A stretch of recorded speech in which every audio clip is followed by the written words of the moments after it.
Thank you so much for watching Landom C Goes There. Please subscribe and hit the like button and the bell notification button.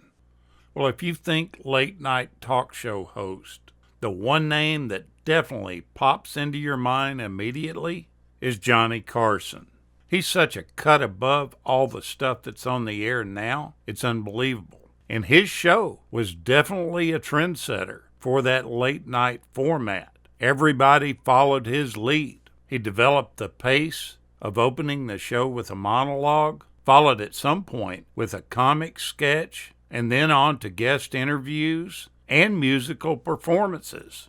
Night after night, audiences tuned in to watch Carson talk about everyday things in his pleasant, quick-witted manner. It was a great way to unwind and end the day before you went to sleep. The show debuted in October of 1962 and aired its final episode in May of 1992. Everyone remembers that Ed McMahon served as Carson's sidekick and was the show's announcer. For its first decade, The Tonight Show was based at 30 Rockefeller Plaza in New York City.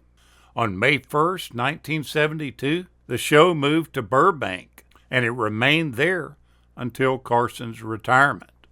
Johnny Carson was born John William Carson, and he discovered his love for entertaining people when he found a book on magic at a friend's house. He then quickly ordered a magician's kit through the mail and started practicing it so he could hone his skills to amaze family members. His mother sewed him a cape, and he got his first paying gig at the age of 14, where he performed as the Great Carsini. He was born in Corning, Iowa, and then the family later moved to Norfolk, Nebraska, when he was 8 years old. It's said that he had a happy and peaceful childhood. Although he was a very shy child, he was courageous enough to make his debut on the school stage and act as a bumblebee. He worked as a movie usher when he was young, sold newspaper subscriptions door to door, and he wrote a humor column in the high school newspaper. Even before he hit it big, he was a pretty busy guy. After he was discharged from serving in the Navy, he went to the University of Nebraska at Lincoln and decided to major in journalism, hoping to become a comedy writer. He graduated with a Bachelor of Arts degree in radio and speech. In 1950, he started his broadcast career at WOW Radio and Television in Omaha. His first TV show was titled The Squirrel's Nest, and his routine was to interview pigeons on the rooftop of the courthouse to comment on the shady dealings of the politicians that they witnessed from their perch up there. He then began working for a CBS affiliate on a show called Carson's Cellar. It was this show that caused comic Red Skelton to seek him out, and he asked him to come work as a writer for his show on another channel.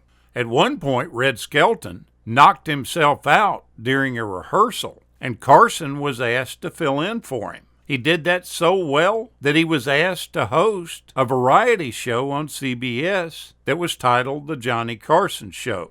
And now you're thinking that's probably where he made it big, but nope, you'd be wrong. The show completely bombed. He went on to move to New York and host an ABC show called Who Do You Trust?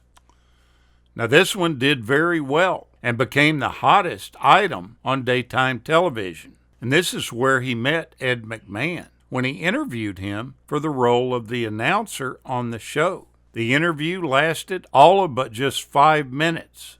McMahon left there certain that he had blown it and that he wasn't getting the job. He was then really surprised when he got the call from the studio a couple of weeks later to confirm that he was in and Carson had liked him. There was a 6-month gap between Jack Paar leaving The Tonight Show in 1962 and Johnny replacing him as the show's host. In that interim time, NBC had various celebrities guest host. During that time, musician Tommy Newsom was hired to play the alto sax in the band. He remained with the band, occasionally taking over his band leader duties when Doc Severinsen was away. Tommy Newsom's tenure on The Tonight Show was actually 3 months longer than Carson's was. One of the most and best remembered shows was the purely spontaneous moments when guest Ed Ames demonstrated his tomahawk throwing technique, aiming for a cowboy sketched onto a prop wall. When he threw the tomahawk, it struck the drawing in a most unusual place, and the whole set just broke into laughter. Once the laughter subsided, Johnny Carson remarked, "I didn't even know you were Jewish," which set off a whole nother round of laughs. As Carson grew into the show, his comedy grew as well. He started dropping his early reliance on slightly risque material for more substantial comedic commentary on the news of the day. Johnny's monologue became the country's most accurately observed political barometer. Johnny made fun of everybody, anyone in politics or show business, or that had any form of public life, even himself.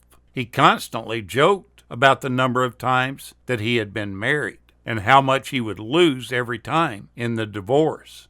At around 10 a.m. every morning before the show, Johnny would call his producer and chat with him for a few minutes about what guests were going to appear on the show that night, and also discuss a sketch rehearsal if they needed to. The telephone conversation would last about 10 minutes, and this was the only contact that Johnny and the producer had before each show.